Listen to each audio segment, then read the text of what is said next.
La Voix des Bulles présente le One A Club, le podcast BD presque hebdomadaire qu'a niqué ses gueules à son rond.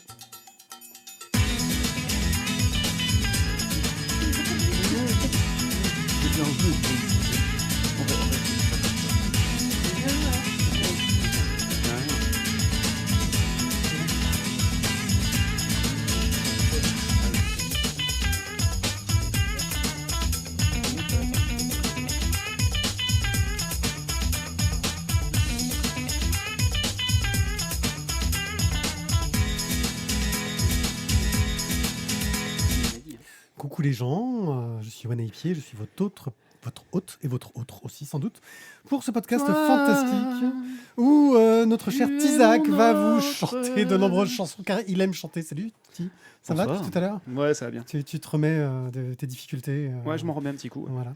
Mais il y a aussi Jérôme qui est là pour m'accompagner. Ça va Jérôme? Bonjour les gens, je t'accompagne pas tout seul, Oui, c'est vrai. j'accompagne tout le monde. Voilà, c'est bon, t'as bien préparé le tes monde chroniques, entier. t'es à fond. Alors, pas du tout celle-là, et celle d'après, elle sera bien. Ah, j'espère. Et toi, Faut Thio, rester, faut attendre encore Thio, une semaine. toi, t'es toujours au top. Ah ouais, j'ai rien préparé. Donc je suis au top. Mais ça, c'est une question d'habitude. Mais Quand tu j'ai- prépares rien, tu es au top du rien Ben, préparé. c'est ça. Ben, en fait, t'es jamais déçu par ce que tu fais parce que c'était pas prévu que tu Bah, fasses mieux. tu vois, il y a une forme de stabilité dans ce que tu Exactement, proposes. une continuité. Mes One A élèves, Club, c'est une vraie mes émission élèves, de mes élèves me passion. disent pareil en fait. Mm. C'est ça. Et vous voyez, tous les autres podcasts bande dessinée n'ont pas ce niveau d'excellence qu'on peut avoir dans la non-préparation. Je veux dire, c'est quelque chose qui se travaille et que seuls nous sommes capables de faire. Donc c'est nous, le podcast, qu'il faut écouter. Parce qu'on va vous parler d'un vieux policier dans Inspecteur Balto, de pauvres personnes éjectées de leur ville dans un monde post-apo dans Détour par Epsilon, d'un Paris où les fées ont débarqué dans, je sais pas, c'est 19e siècle, ouais, ça doit être ça. Non, les années folles. Les années folles, ouais. Je sais, je suis nul en date sur l'histoire. Et en enchaînant... Si. Quoi, le Paris des Merveilles? Ouais. Oui. Si, années folles. Bon, 1909. d'accord. Et de super-héros français oubliés Donc c'est pas les années folles. dans la brigade Parce chimérique. que c'est après la guerre. Et alors avant la guerre, c'est... Ben, 1999, c'était avant la guerre. Donc les années folles, c'est après, c'est les années 20. Ah oui, c'est après, t'as raison. T'as raison, c'est l'art nouveau. Oui, c'est l'art nouveau. Oui. Oh putain, c'est l'art nouveau, t'as raison. Tu vois Moura? T'as raison. t'as Non, raison. il a raison, il a raison. Excusez-moi, Il a raison. je vais vous laisser. C'est bon, j'ai repris l'historien J'ai sur repris l'histoire. Il a raison. Non, il a raison. Bravo, bravo. Ouais, Il a bravo, raison. winner. Voilà. Respect. Putain, mais j'ai envie de vous dire, tout part en couille en France, quoi. Si même l'historien, il est plus historien. Bon, C'est crois ça- que Ça, c'est depuis Gabriel Attal. ça, hein. C'était ça le summum de la préparation. on peut démarrer. Non, c'est pas bah, Muncha, ça s'écrit Musha déjà. Après, tu as les Munchkins, si tu veux. Voilà, on va vous Ou les parler Monster d'Inspecteur Balto, une bande Et on dessinée dit scénarisée Mouchard. par Aurélien Ducoudray, dessinée par Damien Geoffroy, faut que je leur coupe leur micro un moment, On m'a dit et Moura. colorisée par Mathilde Dallalençon chez Grand Angle pour 16,90 €, et c'est Thierry qui nous en parle. Arrête de dire des bêtises et fais ta chronique. Putain, il va falloir que je parte en recherche. Je vais te prendre une deuxième tartine ce soir, toi, ça va pas traîner. Alors, on va suivre donc le vieil inspecteur Balto, et pas Baltringue, attention, on ne se trompe pas, qui ne veut toujours pas prendre sa retraite. Sinon, pour lui, c'est la mort assurée. Donc, il traîne dans un bistrot de son quartier. Il a ses petites habitudes. Il y rencontre deux filles qui le sollicitent pour une enquête. Elle lui présente une photo avec des filles en petite tenue, à l'anguille, sur une banquette, tout ça. Et leur ami, Oula Satana, oui, c'est son nom de scène, enfin de pas scène d'ailleurs, qui a disparu depuis 15 jours. C'est une cam girl, on va évoluer dans ce petit milieu-là. Le vieux flic avance quelques hypothèses qui ne nous convainquent pas exactement les deux amis. L'une d'entre elles a en sa possession la carte bleue de Oula, car c'est cette dernière qui lui demandait de faire des virements par Western Union régulièrement avec sa carte d'identité et une procuration. Ces premiers éléments vont permettre à Balto de commencer son enquête. Donc, c'est une enquête policière, je ne peux pas trop dévoiler d'éléments, bien évidemment.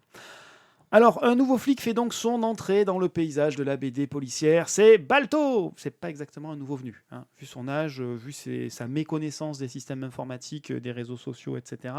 C'est pas exactement un petit genou. C'est pas un perdreau de l'année, le petit, avec ses cheveux dégarnis, son allure de grand-père. Il a même pas de téléphone portable.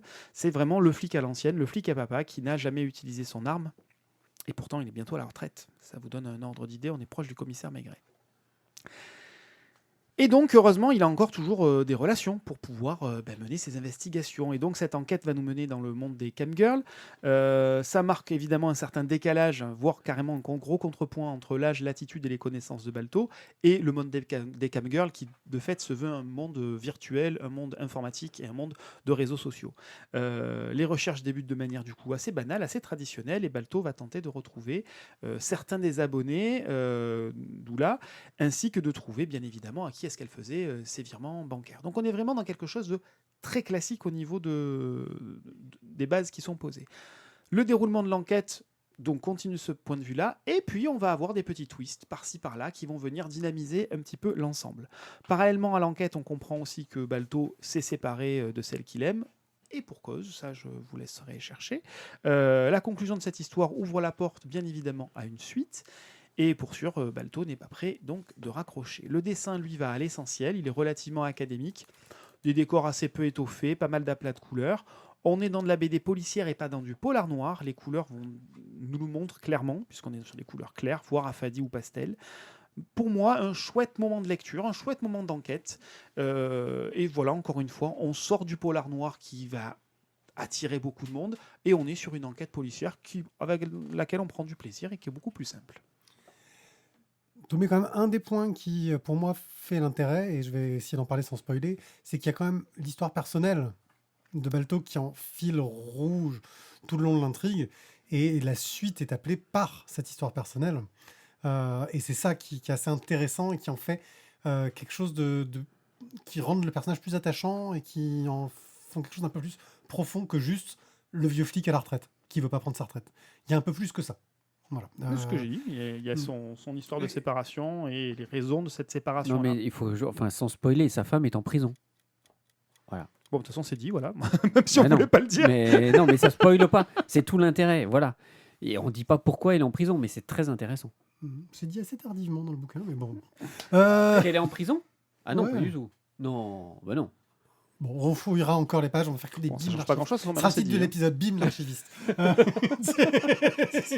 Si.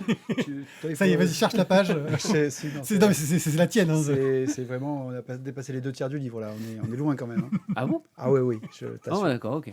Mais Bon. c'est vrai qu'on a plusieurs moments où on parle de sa femme, Mhm. où on a des événements justement qui retracent leur passé, je suis d'accord. Mais là, le pourquoi est-ce que d'un coup l'appartement est vide, enfin pourquoi est-ce qu'il est vide et qu'elle s'occupe du chat, c'est parce que justement... D'accord. Lui, toi, tu ne le diras pas. Il ne faut pas le dire. Oui, c'est Bruno. Thio, continue. Il ne faut pas parler de Bruno, ça c'est Ton clair. opinion. De Bruno. Il ne faut pas parler de Bruno. Balto, bah écoute, moi je m'attendais à un petit polar à la cool, enfin un petit polar mais sans, voilà, un peu vieillot. Et en fait finalement, je l'ai trouvé, même s'il est vieux, je l'ai trouvé hyper dynamique notre Balto quoi. Et même au niveau de l'enquête, tu vois, tu te retrouves donc dans un monde numérique. Alors du coup, il se fait aider, il est intéressé, il a ses petites entrées. Une enquête sympa, voilà, je dirais pas plus. Ouais, c'est ça. C'est ça. Donc, Après, page combien ça peut amener une suite, peut-être, mais Oui, sûrement. ouais, ça serait cool en fait, parce que je pense Oui. que tu peux avoir. C'est un bon héros. Il y a Alors, de bonnes bases pour une suite. Il y a de bonnes bases pour une suite, surtout en plus qu'il a entre guillemets, il a sa cour autour de lui qui lui permet, tu vois, Ah, d'avoir. moi, je trouve que c'est sa force et sa faiblesse, en fait. Non. oui, alors là, il y a du son. Alors, continuez à parler, parce que là, on n'entend pas ce que vous C'est regardez ça, sur l'ordinateur. C'est sa force c'est sa force et sa faiblesse, cette course. C'est sa force pour faire avancer l'intrigue. Tu vois, la petite voisine qui est une geek et qui va aller sur Internet à sa place parce que lui, de toute façon, il n'a pas d'adresse mail et qu'il ne sait pas comment utiliser une souris. Mais en même temps, c'est la facilité, en fait. Et heureusement que ça ne s'arrête pas à ça et qu'il y a son histoire personnelle avec sa femme et qu'il y a des petites intrigues secondaires, dont une petite intrigue très très très secondaire mais qui se dévoile juste à la toute fin du livre et qui amène un petit switch qui est rigolo. Voilà, donc pour moi la petite course c'est sa force et sa faiblesse. Tu vois ce que je veux dire? Il y aurait que ça serait vraiment bah oui, bah ok, c'est facile quoi. Il sait pas aller sur un ordi mais il a la petite voisine qui va sur l'ordi à sa place et qui sait tout faire. Donc de toute façon c'est un peu cousu de fil blanc. Mais il n'y a pas que ça. Et c'est vrai que ouais, moi, j'ai passé un bon moment aussi. Je m'attendais à pas grand-chose. Et franchement, j'ai passé un bon moment. Voilà. Si vous aimez les polars, franchement, c'est rafraîchissant, c'est Ouais. intéressant, c'est Ouais. c'est sympathique. J'ai bien aimé. J'aurais aimé que le dessin soit quand même un petit peu plus qualitatif. Ouais, c'est le dessin qui t'a un peu, Ouais, le dessin, moi, me fait un peu sortir. Je parle même pas des couleurs. Hein. Vraiment le dessin que je trouve un peu léger. un peu simpliste. Quoi. Oui, c'est dans le ton, je trouve. Ça marche bien, mais c'est vrai qu'il manque le petit truc en plus. On est dans quelque chose d'assez classique dans le franco-belge. Inspecteur Balto, le tome 1, de Aurélien Ducoudray au scénario, Damien Geoffroy au dessin et Mathilde Dalençon à la couleur, chez Grand Angle pour 16,90 €.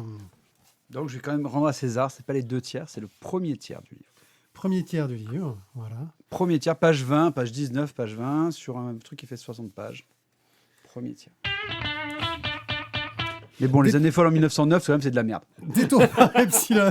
On est d'accord. Et j'ai toujours pas trouvé la prononciation. Scénarisé, de dessiné, colorisé par En Lolita tchèque. Ouais, on est d'accord. Couturier. Oui, en tchèque. Bon, d'accord. Et alors ok. Aux humanoïdes associés pour 19,95 €. Jérôme. Lolita Couturier, c'est son premier album. Elle sort d'Angoulême. Elle sort du master BD d'Angoulême. Et en fait, en sortant, c'est à la fois son projet de fin d'études, parce que vous savez que les étudiants, lorsqu'ils sont en dernière année de master, ils doivent faire un projet pour valider leur année. Et un certain nombre d'entre eux, c'est pas la première, ça sera pas la dernière, trouvent un éditeur pour publier ce projet. Bon là, en l'occurrence, il faut l'étoffer parce qu'on passe d'un projet d'études à un album publié. Mais voilà, la base elle est là.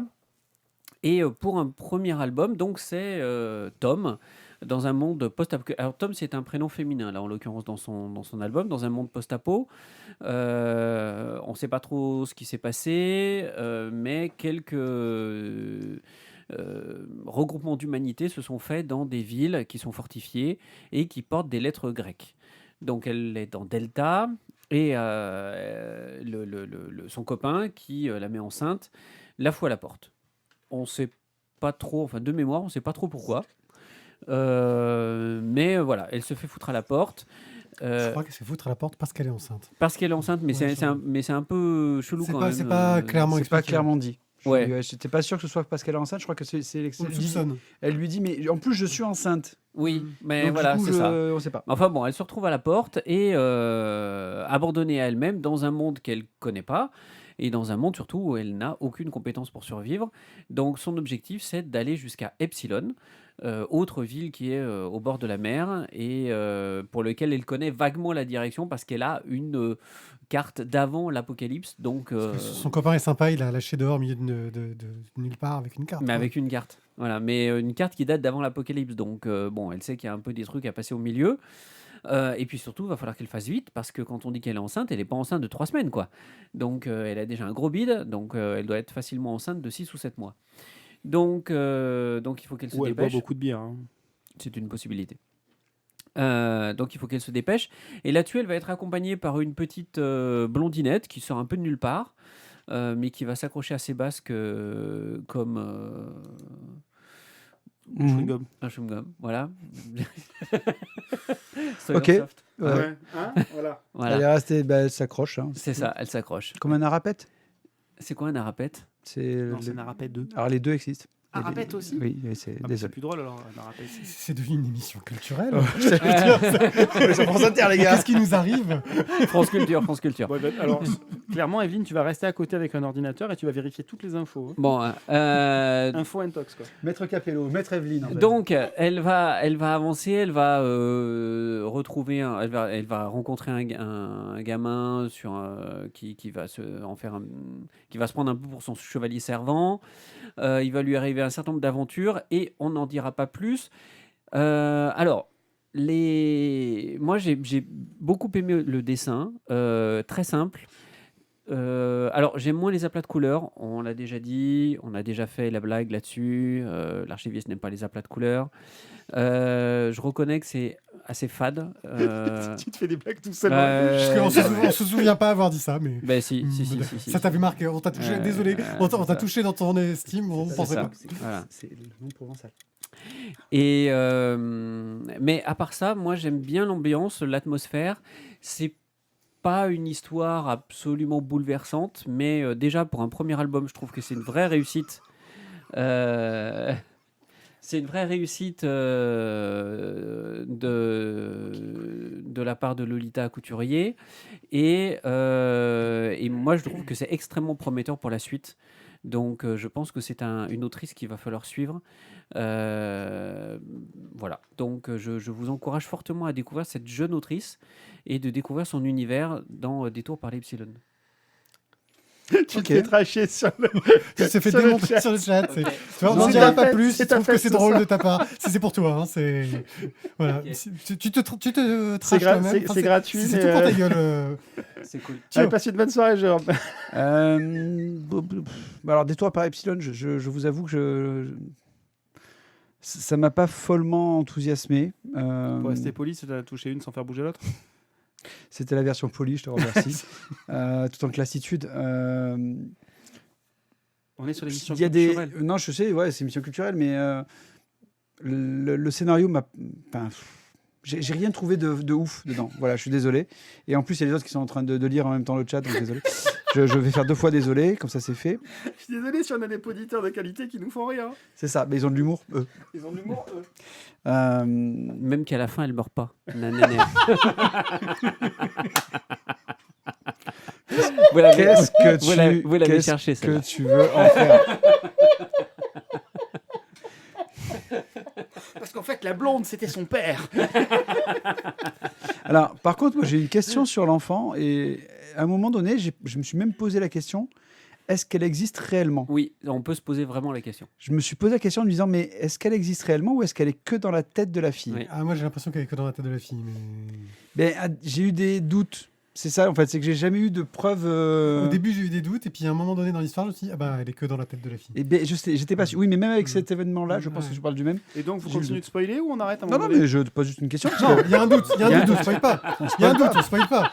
Bon, enfin bon, Détour par Epsilon, ça m'a pas follement emballé, ni au niveau dessin, ni au niveau histoire. Peut-être que Lolita Couturier Couturier. fera un autre truc qui fera que je ferai waouh, c'est ouf. Mais là, sur ce coup-là, je suis désolé, ça m'a pas bof.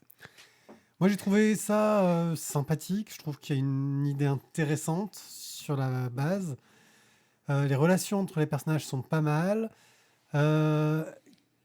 Quelques trucs de fond qui sont un peu faciles, je veux dire, pour du post-apo. Ça fait un peu déjà vu.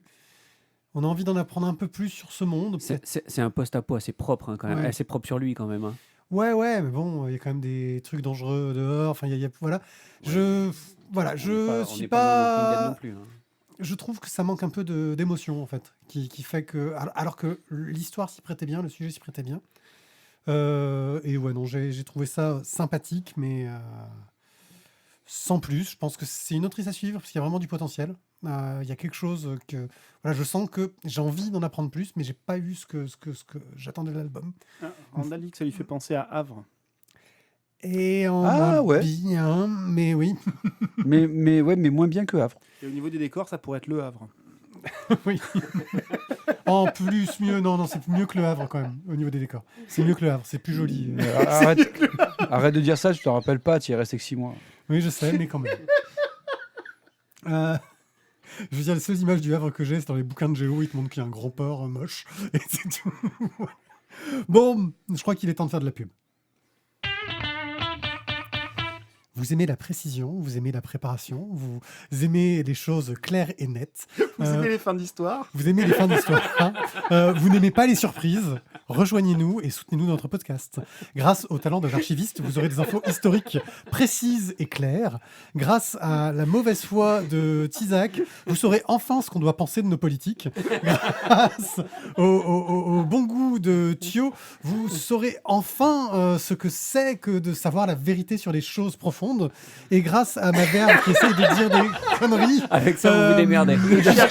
Le chercheur des profondeurs. Ah, et qui Mais improvise. surtout, cherche pas à savoir vraiment ce que ça veut dire. Parce que si à mon avis, tu essaies de mettre des mots derrière, je pense que je peux finir en prison pour ça. hein.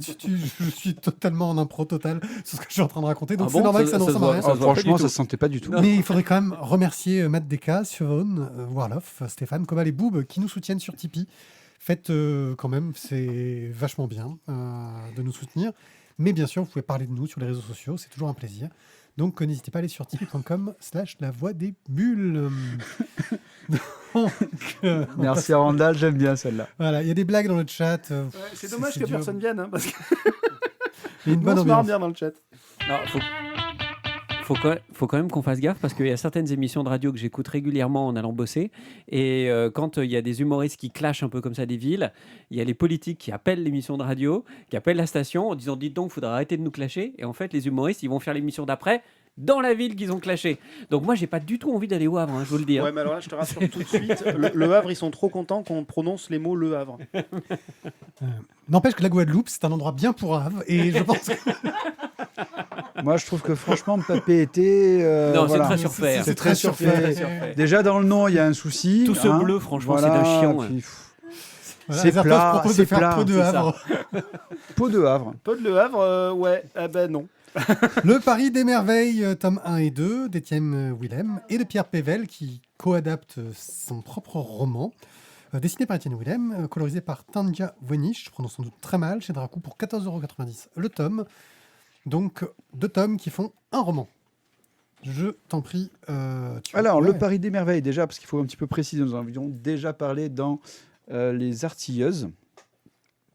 Le Paris des merveilles, qu'est-ce que c'est? Donc, c'est une série de romans donc, de Pierre Pével qui s'appelle donc Le cycle d'Ambremer, où en fait, dans l'univers donc d'un Paris des années 1900, excusez-moi, j'ai un œil qui 1909 pour être précis. Ouais, comme on 1909 le pour être précis. Ça, il faut être précis toujours. En fait, il y a des passerelles entre le monde réel et l'outre-monde. C'est un monde en fait féerique, le monde onirique. On retrouve donc les dragons, les fées. Ah, c'est pas le monde des loutres. Et tu veux vraiment qu'on commence à mettre des vidéos de loutres qui s'allongent le poil comme ça? Tu sais que je les regarde. Franchement, Mathieu. ce serait Et donc L'émission de la justement, en loutre. fait, les guerres dans l'outre-monde ont fait que le monde réel connaît en fait l'existence justement des fées, des dragons, et que les magiciens font partie totalement de la vie, on va dire, de tous les jours des Parisiens. Ça, c'était donc pour parler de l'outre-monde. Donc désormais, de quoi est-ce que va nous parler le Paris des merveilles? Désolé, il faut que j'arrive sur le bon tome, c'est pas le bon. J'y suis presque. Non, C'est mais pour tu le peux pitch. pas en impro, vas-y, c'est bon. Mais non, parce qu'en fait, il faut que je me rappelle le nom du gars, et c'est un nom vachement... Louis Denisard, Hippolyte Griffon. Je l'ai pas facile, celui-là, quand même, tu vois. Donc, il se voit confier une petite mission, Louis Denisard, Hippolyte Griffon, de démasquer un tricheur dans un cercle de magie, enfin un cercle de jeu, qui utilise justement la magie. Et il va s'apercevoir que sa petite enquête de départ, qui devait être, entre guillemets, un petit plan à la cool dans la société bourgeoise de Paris, va vite se transformer en une sorte d'affaire d'État. Et il va se retrouver avec une espionne cambrioleuse qui, accessoirement, dans quelques années avant, ils ont eu une petite relation et que ça a créé des liens, tout ça. Donc, bon. Les 2 tomes, en fait, se déroulent donc pour, justement, clore cet événement politique qui pourrait mener au retour de la sorcière, de la Reine Noire, et à peut-être faire une guerre entre donc l'outre-monde et donc le monde réel. Au niveau du dessin, donc Étienne Willem est toujours au top. Un truc un peu cartoony qu'on avait déjà vu dans Vieille Brière et Bas de Soie. C'est ça? Oui. Aussi dans... Ah, machin. Oui. Avec les animaux, là. Bon, c'est pas grave. Ouais. Désolé, là, je l'ai plus. Le dessin, voilà, est vraiment, je trouve, vraiment top. Le scénario est vraiment bien ficelé. On avance en fait dans les différentes intrigues et on a un petit twist à la Ocean's Eleven à la fin ou à l'arnaque, quoi. Hein. Alors, il se touche pas le nez, mais à la fin, ça fait un peu tout comme. Une bonne... C'est pas les années folles, c'est la belle époque, bordel. Bah oui. Tu dis n'importe quoi. Tu dis n'importe quoi, Doc. Bah voilà, c'est ça. On est Je d'accord. m'auto-énerve.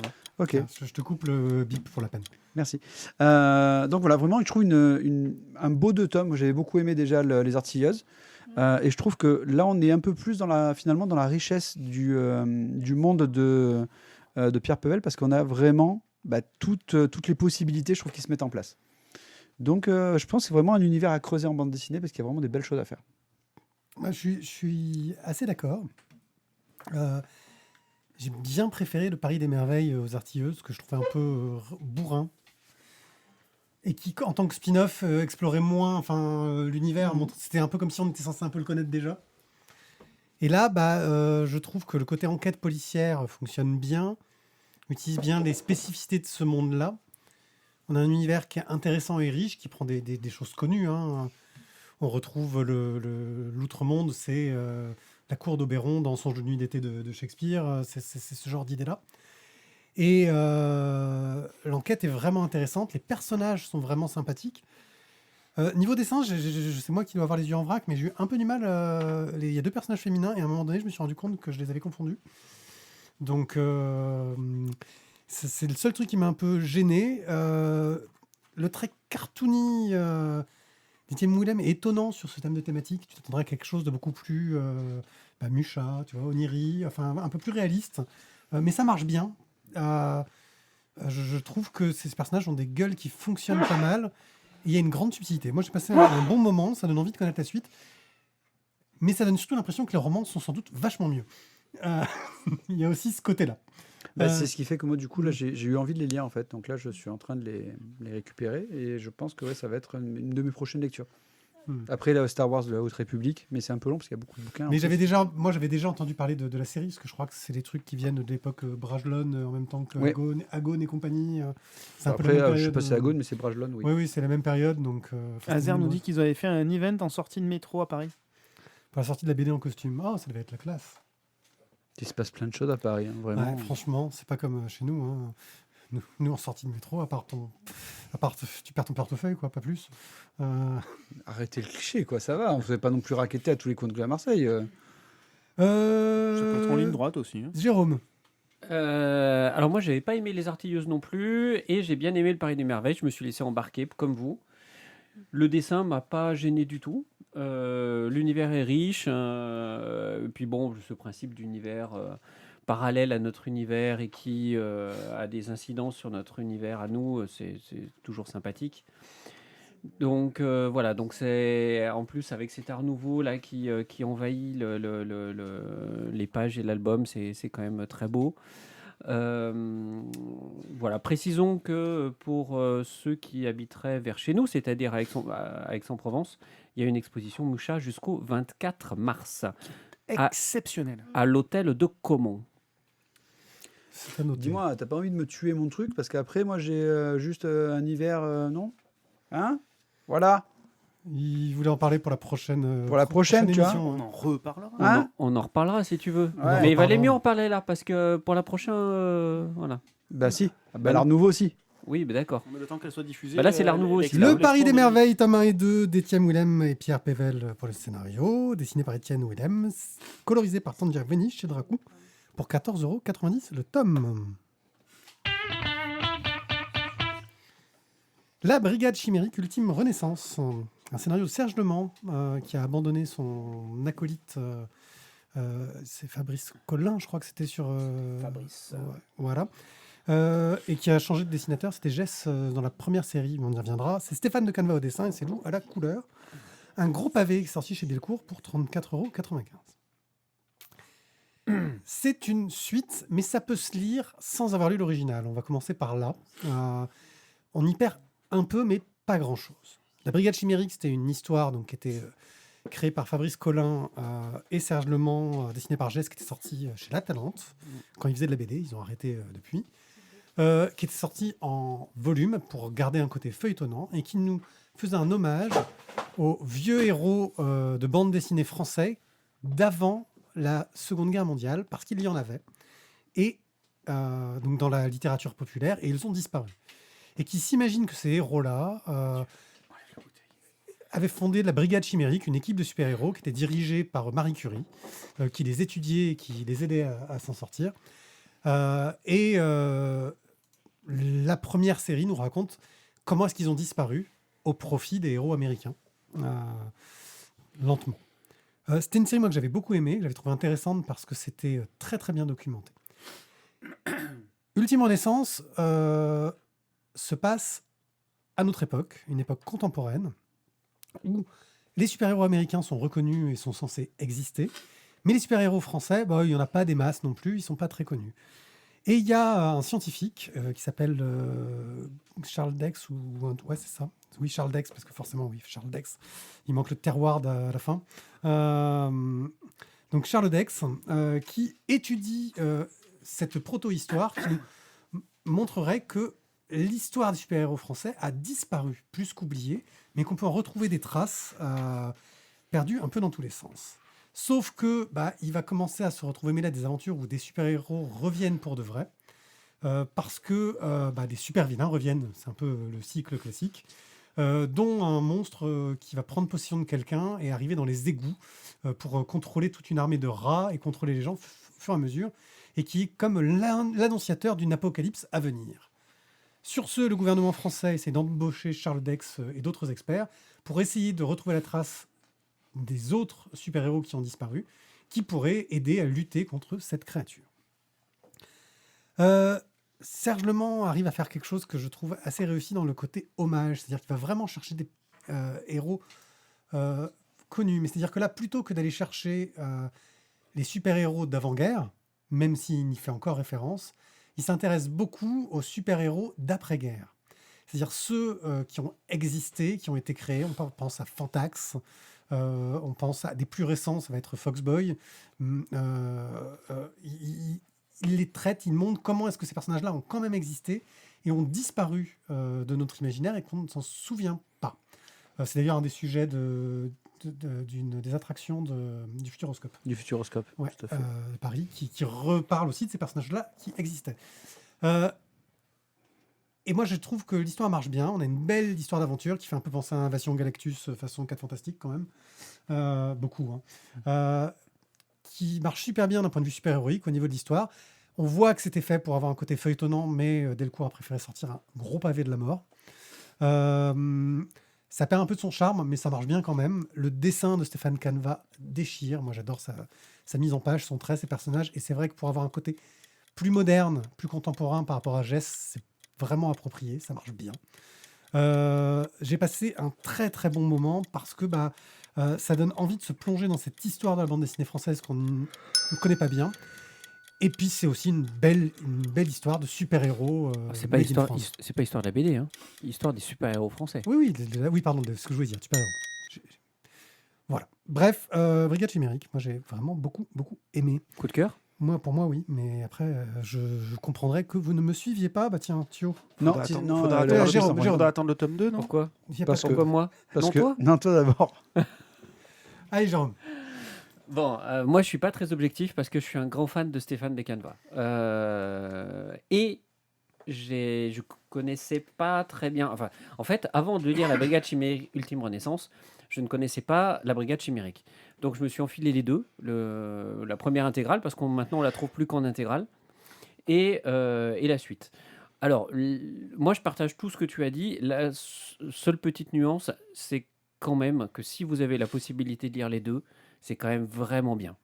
Moi, il y a vraiment des trucs que j'ai compris qu'en ayant lu La Brigade Chimérique avant, en particulier sur certains personnages, dont un personnage qui a différentes incarnations, enfin, je ne sais plus comment il s'appelle, mais... Sévrac, voilà, qui est un personnage central extrêmement intéressant. Et là, pour le coup, enfin voilà, c'est un personnage très important aussi de du premier album, donc c'est bien si vous pouvez enchaîner les deux. Je dis ça parce que moi, je me souvenais quasiment plus du premier. C'est pour ça que je pense que ça peut tout à fait se lire sans. D'accord, ok. Même si j'avais beaucoup aimé le premier. Et moi, j'ai beaucoup aimé aussi les allusions qu'ils font à la politique internationale, en particulier avec le stalinisme qui a aussi essayé de développer ses super-héros. Enfin, j'ai trouvé ça très excellent. Et voilà. Et alors, un truc, Serge Lehmann, son documentaire à la fin, il est juste extraordinaire, en fait. Enfin, alors là, par contre, vous avez de quoi bouffer, parce que doit y avoir 25 pages, je crois. Il y a 25 pages. En fait, il reprend toutes les planches. Déjà, il y a des commentaires au fur et à mesure sur les pages de la BD. Ce qui est pas mal à chaque fin de chapitre d'aller y jeter un œil pour savoir quelles étaient les références cachées dans l'album. Donc, c'est bien documenté. J'ai un peu retrouvé le côté Zut, ça y est, je ne trouve plus le nom de cette BD d'Alan Moore. From Hell, que j'ai en très très gros devant moi, merci. Bibliothèque. Ce côté documentaire à la fin de From Hell, où à chaque planche, il dit ça c'est la référence à ça, ça c'est une référence à ça, Ouais. etc. Et dans le premier tome de la Brigade Chimérique, il y avait aussi un très gros dossier documentaire à la fin, qui était d'une richesse absolument folle. Oui, pour ceux qui n'ont pas acheté l'édition tout de suite quand elle est sortie. Hein. Euh, donc voilà, donc pour moi c'est un gros coup de cœur aussi. Ouais, le bourreau va taper, quoi. Mais vas-y, je t'en prie. Fais-toi plaisir. Fais-toi Alors, effectivement, moi, j'ai lu la Brigade Chimique Ultime Renaissance, mais alors j'avais lu la première, mais j'en avais quand même des souvenirs très, très, très lointains. Et on va dire des trucs me sont revenus en tête au fur et à mesure de l'action.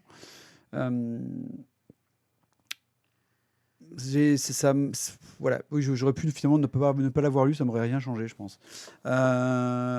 C'est joli, j'aime beaucoup Stéphane de Caneva et on l'a déjà vu sur ses projets qu'il avait fait en crowdfunding. Mais j'ai pas été emballé en ballette, quoi. Je suis désolé, les gars, mais ça m'a pas. Ok, les héros français, c'est cool, les super-héros français, c'est cool, mais bof, voilà. C'est un très bel ouvrage, c'est vraiment un bon bouquin. Mais moi, j'ai pas accroché.